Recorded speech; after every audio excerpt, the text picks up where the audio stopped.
رفاقتوں میں وقار کھونا، کوئی سنے گا تو کیا کہے گا، یہ دن میں سونا شب میں رونا، کوئی سنے گا تو کیا کہے گا، جو بیچ دریا میں چھوڑ آئے یہ بات اتنی نہ آتی ان پر، یہ اس کا ساحل پہ لا ڈبونا، کوئی سنے گا تو کیا کہے گا۔ جہاں آرا نے دل ہی دل میں سراج کو گالیوں سے نوازا اور اس اثنا میں پولیس موبائل سے سپاہی نکل کر گاڑی کو گھیرے میں لے چکے تھے، بالی نے کوئی آواز نکالے بنا انشرا کو جھنجھوڑا تھا تاکہ وہ گہری نیند یا بے ہوشی سے بیدار ہو جائے، لیکن نامعلوم کیسی بے ہوشی تھی یا نیند جو ٹوٹنے کا نام ہی نہ لے رہی تھی۔ دوسری طرف سراج اور جہاں آرا گاڑی سے نکل کر باہر مذاکرات میں مصروف تھے۔ گاڑی کی ونڈوز میں بلائنڈ گلاسز ہونے کی وجہ سے باہر کے سارے مناظر دکھائی دے رہے تھے۔ بی بی کسی ہوشیاری کی ضرورت ہرگز نہیں ہے، اگر تم نے کوئی چالاکی دکھانے کی کوشش کی تو یہیں ڈھیر کر دوں گا، پیچھے بیٹھے ہوئے گنڈے نما مردوں میں سے ایک نے پستول دکھاتے ہوئے اپنی شکل سے زیادہ خوفناک آواز میں کہا۔ ہم رات 2 بندے مار کر آئے تھے، ہمارے لیے بندے مارنے اور مکھی مارنے میں کوئی فرق نہیں ہے۔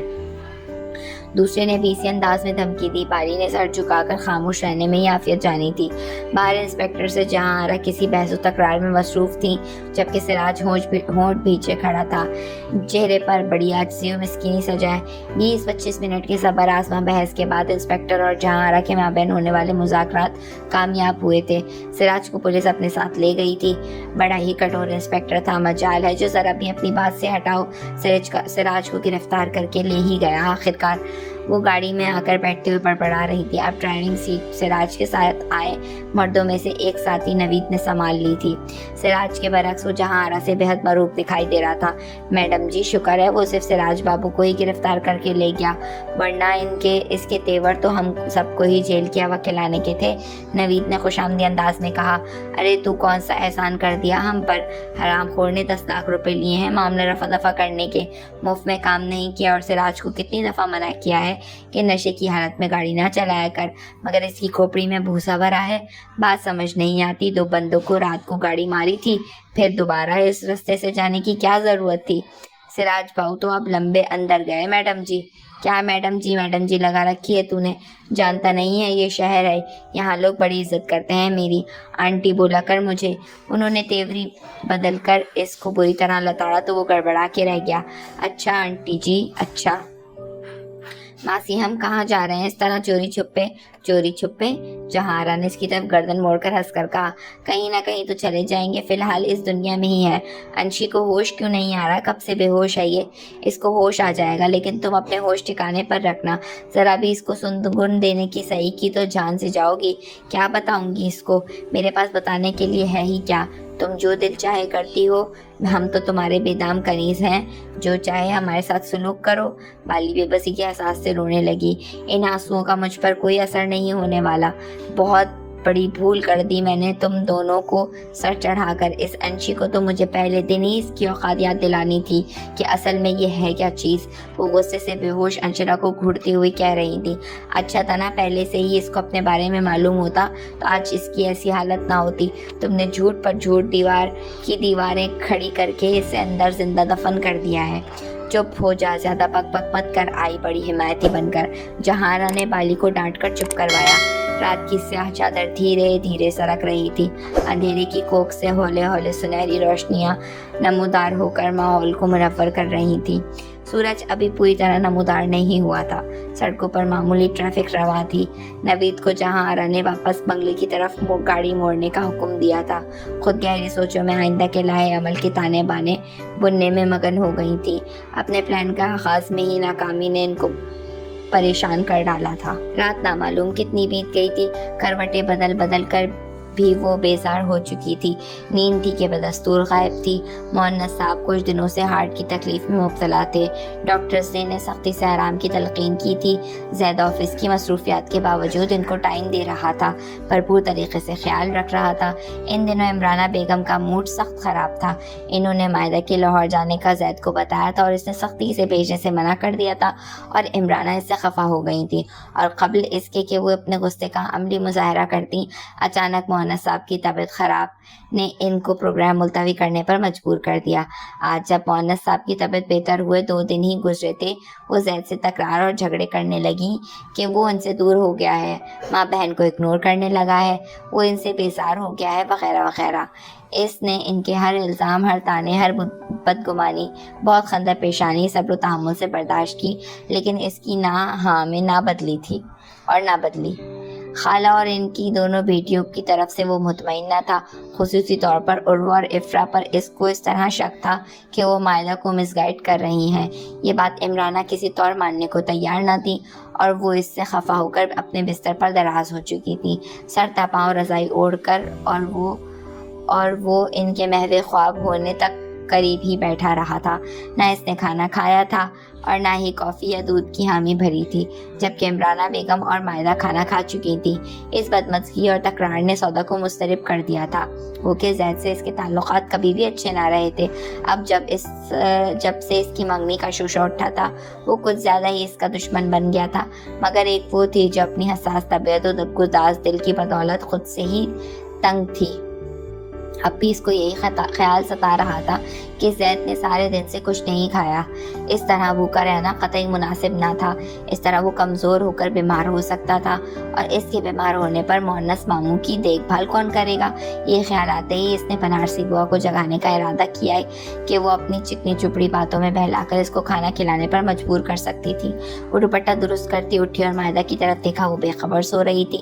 اس نے بھی بھائی کی بھوک ہڑتال کا ذرا بھی نوٹس نہ لیا تھا۔ وہ خود غرض و بے حس بہن ثابت ہو رہی تھی کہ اصل فساد کی جڑ وہی تھی۔ لاہور جانے کی اجازت نہ ملنے پر اس نے ہی ماں کو بھائی کے خلاف بھڑکایا تھا۔ وہ کمرے سے نکلی تو باہر خاصا اندھیرا تھا، صرف کوریڈور میں روشن نائٹ بلب کی ناتواں روشنی ماحول کو پرسرارت بخش رہی تھی۔ سارا دن اس کا مختلف شغلوں میں گزرتا تھا، بنا کسی خوف و دہشت کے، مگر رات کے اس پہر ایک عجیب سی اداسی و دہشت نے لے لی تھی۔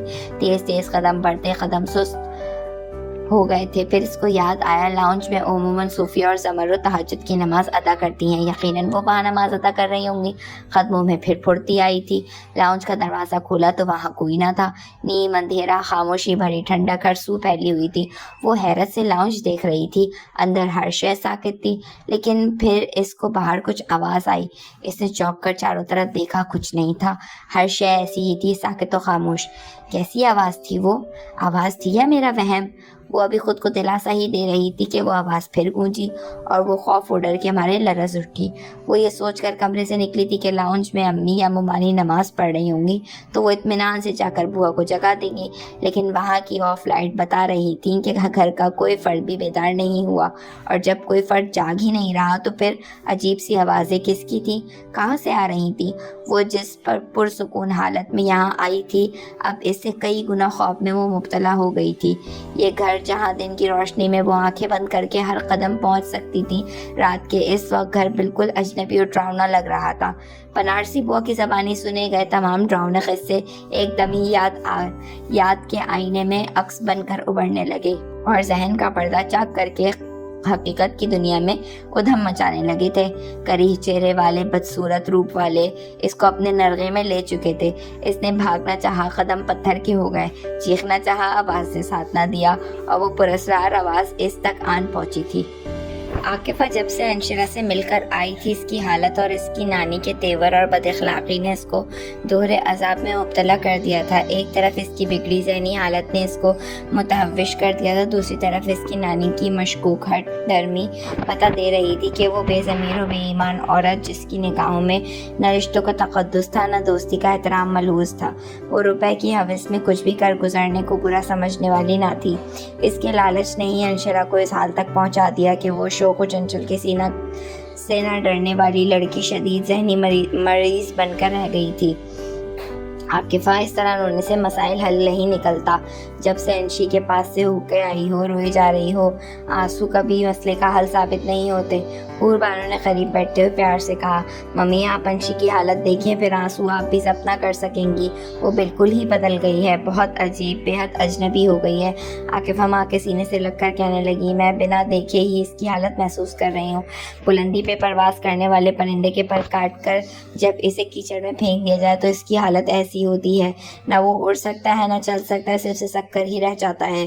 پھر انشی تو انسان ہے، بہت اعلیٰ اور مضبوط کردار کی معصوم لڑکی، اس پر جو قیامت ٹوٹی ہے وہ اس کی انا و عزت نفس کو ریزہ ریزہ کر چکی ہے، وہ اندر سے مر گئی ہے، اور اس کی موت کی ذمہ دار صرف اس کی نانی ہی نہیں، نوفل بھائی بھی ہیں۔ نہ معلوم کیوں ان کے اندر عورتوں سے نفرت بھری ہوئی ہے، اور انشی سے وہ پہلے دن سے ہی بغض دل میں لیے بیٹھے تھے۔ اب یہ قدرت کا مذاق سمجھے یا انشی کی بدقسمتی کہ اس کی نانی نے پیسوں کی ڈیمانڈ بھی کی تو ایسے شخص سے جو اس کا سب سے بڑا دشمن ہے، اور انہوں نے سوچے سمجھے بغیر ہی اپنے دل کی بھڑاس نکال کر پاگل کر دیا ہے اس کو۔ نہ معلوم کس عورت کا بدلہ میری بے قصور بہن سے بڑے بھیانک انداز میں لیا ہے۔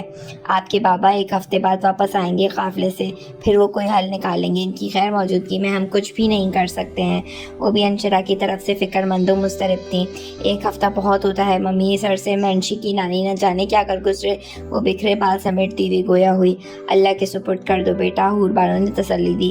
بے شک اللہ ہر شے پہ قادر ہے ممی، لیکن ہمیں کوشش تو کرنی چاہیے، رستے پر چل کر ہی منزل ملتی ہے۔ اللہ بھی ان کا ساتھ دیتا ہے جو محنت کرتے ہیں، ہاتھ پر ہاتھ رکھ کر بیٹھنے والوں کی مدد بھی نہیں کرتا۔ اللہ ہمیں انشی کے لیے کچھ نہ کچھ ضرور کرنا ہے۔ کس طرح بیٹا، جب وہ خود تعاون کرنے کو تیار نہیں ہے، اور ایسے میں جہاں آرا بیگم ہماری راہ کی سب سے بڑی رکاوٹ بنیں گی، کچھ بھی ہو میں انشی کو اس ظالم و لالچی عورت کے رحم و کرم پر نہیں چھوڑ سکتی، خواہ میں مر بھی جاؤں تو پرواہ نہیں، اللہ سب اچھا کرے گا میری بیٹی، تمہارا جذبہ، تمہاری محبت رائے گا نہیں جائے گی۔ انہوں نے محبت اور شفقت سے اس کے سر پر ہاتھ پھیرتے ہوئے کہا تھا۔ زرقا اور یوسف چند دنوں میں عمرے کی ادائیگی کے بعد وطن واپس آ رہے تھے۔ ان کی آمد کی خبر نے نوفل کو حشاش کر دیا تھا کہ ان کے جانے کے بعد وہ خود کو بہت تنہا محسوس کر رہا تھا۔ ان کی واپسی کی خوشی میں اس نے ایک گرینڈ پارٹی کا اہتمام کر رکھا تھا۔ جب وہ انویٹیشن کارڈ بانٹنے بابر کے گھر گیا تو خلاف معمول وہ بے حد پریشان و متفکر ملا۔ اس کے اصرار پر وہ عاکفہ کی زبانی سننے والی ساری کہانی سناتا چلا گیا جو کچھ دیر قبل ہی عاکفہ نے اس فون پر اس کو سنائی تھی۔ بہت عجیب باتیں اور تکلیف دے ہوئی جس کو سن کر تم مسکرا رہے ہو یار۔ ایک لڑکی کی لائف تمہاری وجہ سے تباہ ہو گئی، وہ زندگی سے بھرپور لڑکی کتنی بہادر و غیور تھی جو تمہاری انا و خود غرضی کی بھیٹ چڑھ کر کیا سے کیا ہو گئی، اور تم مسکرا رہے ہو۔ اس کے وجہ چہرے پر تمسخرانہ مسکراہٹ تھی، گویا اس کا کوئی لفظ اس کو متاثر نہ کر سکا ہو یا کوئی جوک سنا رہا ہو۔ تم کیا چاہ رہے ہو؟ یہاں بیٹھ کر روؤں یا جا کر اس کے آنسو پوچھوں اور کہوں آئی ایم سوری، مجھے تمہیں آئینہ نہیں دکھانا چاہیے تھا، تمہاری اوقات نہیں بتانی چاہیے تھی، وغیرہ وغیرہ۔ تم پھر وہی بات کر رہے ہو، تم کو اپنے عمل پر کوئی پچھتاوا نہیں ہے۔ اس کی تعلیم کا حرج ہو رہا ہے، پڑھائی تقریباً ختم ہوتی جا رہی ہے، اس کی زندگی کی خوبصورتی سے دور ہو گئی ہے۔ وہ کسی نے مثال دی ہے کہ ایک مچھلی پورے تالاب کو گندا کر دی ہے، تو اس مناسبت سے اس کا جامعہ میں نہ ہونا ہی اچھا ہے، وگرنہ شٹ اپ یار، تم اتنے سنگدل تو کبھی بھی نہیں تھے۔ تم نے عورت ذات کا احترام نہیں کیا تو بے عزتی بھی کبھی نہیں کی۔ عورت کی بات ہوتی ہے، ہر کوئی عورت کے عزت کے لائق نہیں ہوتی ہے۔ وہ کولڈ ڈرنک کے سپ لیتا ہوا بے اتنائی سے بولا، یار اس میں انشرا کا کیا قصور کہ وہ غلط گھر میں پیدا ہوئی، اور اس بڑھیا نے جو تمہارے ساتھ فراڈ کیا وہ اس سے بھی قطعی طور پر ناواقف تھی۔ یہ بات تو عاکفہ کو بالی نے بتائی جو اتفاقاً اس بڑھیا کی بات سن چکی تھی جو وہ اپنے پارٹنر سے کر رہی تھی۔ بابر کی سماعتوں میں اب بھی عاکفہ کی سسکیاں گونج رہی تھیں۔ انشرا کے متعلق بتاتے ہوئے اس کے ہر لفظ سے سچائی و درد ابھر رہا تھا، اور انشرا جیسی پر اعتماد اور شوخ و چنچل لڑکی کی ایسی حالت کا تصور ہی بابر کے حساس دل کو مضطرب کر گیا تھا۔ پہلے اس کو یقین نہیں آیا کہ اس کی نانو اس کے ساتھ ایسا بھی کر سکتی ہیں، پھر بالی کے مشورے پہ اس نے تم سے تصدیق کرنی چاہیے تھی، اور تم نے ایسی تصدیق کی کہ اس کی انا وقار اور اس کی خودداری و نسوانیت لمحے بھر میں راکھ کر دی۔ جذبات سے اس کی آواز بھر آ گئی تھی، پھر کچھ توقف کے بعد بولا، جانور کو بھی ذبح کرنے سے قبل ایک نگاہ ترحم ڈال دیتے ہیں، تم کچھ زیادہ ہی ایموشنل ہو رہے ہو، شاید تمہارے دل میں اس کے لیے کوئی عزت موجود ہو، لیکن میرے دل میں ایسا کچھ نہیں، میں ایسی لڑکیوں کی عزت نہیں کرتا جن کو نوٹوں کے عوض کوئی بھی حاصل کر سکتا ہو۔ نیکسٹ ٹائم میں کوئی آرگیومنٹ نہیں چاہتا، تم سے کچھ کہنا پتھر سے سر پھوڑنے کے مترادف ہے۔ وہ گہری سانس لے کر اٹھ کھڑا ہوا کیونکہ اس کے سنگ عاکفہ کی طرف کارڈ لینے جانا چاہتا تھا۔ بھوت بھوت بھو، وہ اس کو دیکھ کر چیخنے لگی تھی۔ مان زید نے لمبی جست بھری اور دوسرے لمحے اس کے کھلے ہوئے منہ پر اپنا ہاتھ جما دیا۔ وہ ایک ہاتھ منہ پر جمائے، دوسرے ہاتھ سے اس کا بازو جکڑے گھسیٹتا ہوا کچن میں لے آیا اور غصے سے کرسی پر گھسیٹتا ہوا پٹخ دیا۔ کس نے کہا تھا اس وقت روم سے نکلو؟ وہ غرایا، سارا دن پورے گھر میں